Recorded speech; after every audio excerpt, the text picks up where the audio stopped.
tutorial po ulit. Ito pong dalawang RCA tigkabila.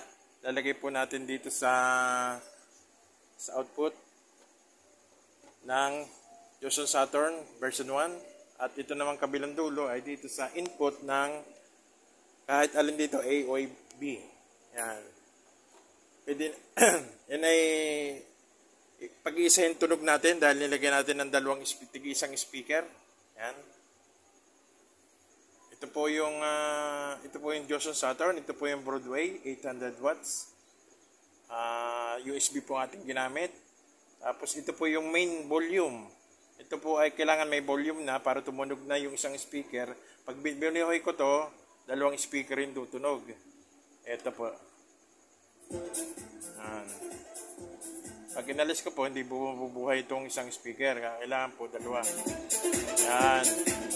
Ayan po, oh. Yan. Pinagsamang tunog. Salamat po. Sana may natutunan kayo sa konting tutorial na to. Salamat po.